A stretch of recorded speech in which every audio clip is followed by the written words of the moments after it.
And this is the energy of pag-angat, pag-unlad, pag-asenso, mga kapiksi, no, magkakaroon ng progreso sa buhay nyo para mas lalo pa kayong umunlad.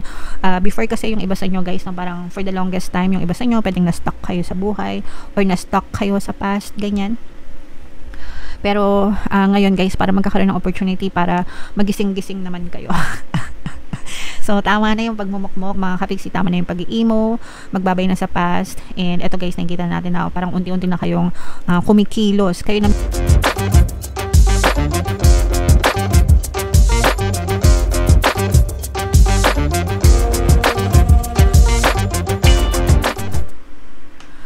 Hello guys, hello Libra, welcome back to Pinay Pixie Tarot. Ang pamagat ng episode natin for tonight is No Moon Kapalaran para ngayong July to August, mga kapiksi, para sa Libra, Sun, Moon, Rising Sign, and Venus.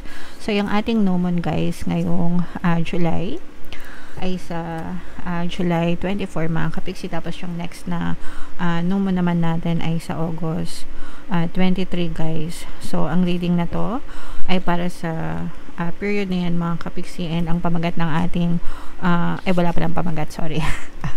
So ang reading na to ay para sa period na yan guys, okay? And unahin natin itong moon message para sa inyo guys. Nothing will come of this situation, mga kapiksi. So minsan may mga sitwasyon na kailangan na lang natin palampasin, mga kapiksi, kasi minsan nakaka-stress lang, wala naman siyang idudulot na maganda sa buhay natin, mga kapiksi. So minsan kasi tayo na lang din yung nagkukos ng stress sa buhay natin by clinging on dun sa mga sitwasyon, sa mga tao, sa mga bagay na hindi naman deserve ng energy natin. So matuto kayong mag-let go guys ng mga tao, bagay, sitwasyon na parang wala namang kwenta sa buhay nyo. Baka masyado nyo lang pinalalaki or binibigyan ng issue, mga kapiksi, okay? So attune to the moon guys, I trust in my highest good, no? So kung ano yung nangyayari sa'yo, mga kapiksi, it's happening from you. So ibig sabihin sa'yo nang gagaling yan, and if feeling mo hindi siya naka-benefit para sa inyo, then you have to let it go, really, okay? Additional meanings for this card: the chances of something are diminishing and something better may be around the corner. So maaaring may mawala sa inyo para mapalitan ng mga magagandang bagay na deserve mo. So para siyang mga blessings in disguise, mga kapiksi, no? Let's say for example lang guys, yung mga ex nyo, masyado kayong nagkikling sa mga ex nyo, no, na antay kayo ng antay, pero wala naman pala kayong inaantay. Sometimes nagsasayang na lang kayo ng oras, ng panahon, ng energy, no, and nabablock yung pagdating sana ng bagong specific person sa buhay nyo. So dapat alam nyo kung kailan kayo magde-decide na okay, tama na, let go ko na to para mabigayan ko na ng bagong space sa buhay ko, yung tamang tao, tamang bagay, tamang sitwasyon na deserve ko. So dapat ganon, mga kapiksi. Alright? Minsan kasi matigas talaga yung ulo natin. Alright. Believe that you will get what you need, mga kapiksi, no? Kapag desidido kayo guys sa isang bagay and sabayan nyo ng paniniwala, talagang makukuha nyo kahit ano pang gusto nyo, mga kapiksi. Always remember, you can be, do, and have anything that you want in your physical reality, guys. Okay? Surrender to the divine, let it go guys, no? Hayaan nyo si divine universe, yung kumbaga 50-50 yan guys, no? Kapag na-send out nyo na kay universe kung ano yung mga desires nyo, you let the universe do the work for you. Basta kayo mag-focus kayo sa mga desires nyo guys. Take time out, meditate and contemplate, no? Kung masyado na kayo napapagod, mga kapiksi, baka kailangan nyo lang magpahinga guys, no? Para kumalma yung mga isip nyo and makapag-recharge din kayo ng energy nyo, mga kapiksi. Alright, so napakagandang message guys. Comment down below if naka-resonate kayo dyan sa mga mensahe nyo. Hanapin natin yung energy nyo, Libra. Shuffle ko to guys. Habang sinashuffle ko to, panoorin nyo muna yung video natin regarding sa ating paano mag-manifest ng abundance video course. Kapiksi, sawa ka na ba sa mga struggles at hirap sa buhay mo? Masipag ka ba at masikap sa buhay ngunit hindi ka pa rin umaasenso?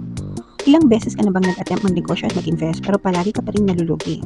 Sa Sa pagkakataon na ito ay maaaring may subconscious beliefs ka na nagiging balakid sa iyong pag-unlad at pagyaman.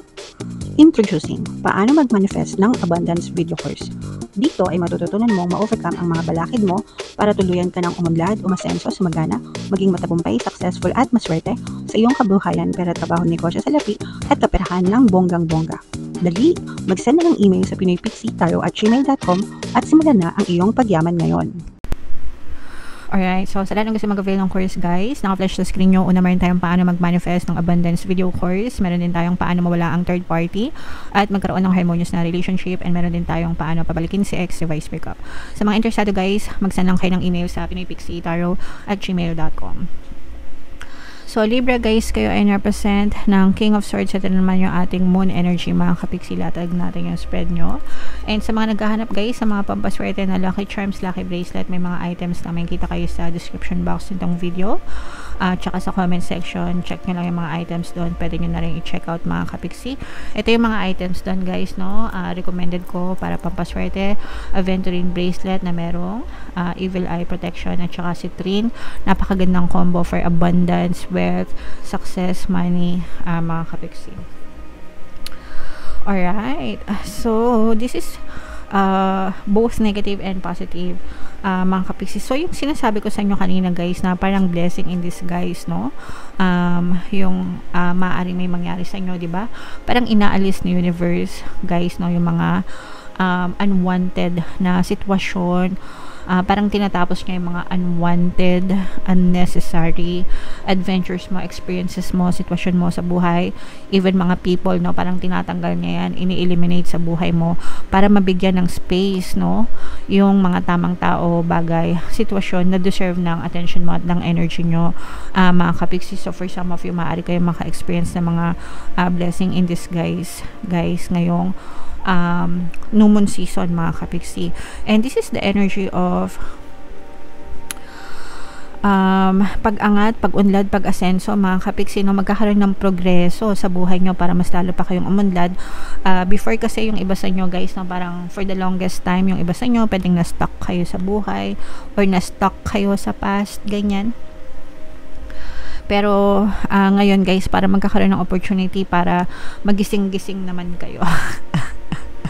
So, tama na yung pagmumukmok, mga kapiksi, tama na yung pag-i-emo, magbabay na sa past. And eto guys, nakikita natin na parang unti-unti na kayong kumikilos. Kayo na mismo yung magkakaroon ng kusa para kumilos, para umunlad, umasenso, gumalaw-galaw naman yung inyong pamumuhay, mga kapiksi. Merong mga taong tutulong sa inyo guys, parang merong provide ng insight, parang magme-mentor, ganyan. Magtuturo sa inyo or magpupush ba, no? Parang itutulak kayo para magising-gising kayo. Ganyan. Minsan kailangan lang natin ng konting sampal, 'di ba? Hindi yung literal na sampal, no. Parang masampal yung diwa nyo, ganyan, magising-gising, konting push. So parang meron magpupush sa inyo, mga kapiksi, para talagang kumilos-kilos kayo para magkakaroon ng brand new opening, no, sa buhay nyo, mga kapiksi. So magkakaroon kayo ng wake up call, ganyan, para kumilos naman, mga kapiksi. So maganda yan kasi syempre makakagalaw-galaw na kayo kahit papano. I-main nyo na yung pagkilos na yan, pag-unlad, pag-asenso, progreso, no, sa inyong pamumuhay, at saka yung minention ko kanina na blessing in disguise, mga kapiksi. So what else guys, mayroon ditong presence ng water sign, Cancer, Pisces, Scorpio. For some of you, maaring may water element kayo sa inyong natal chart, or you may be dealing with a water sign. So dito guys, nakikita natin na merong magtatangka, no?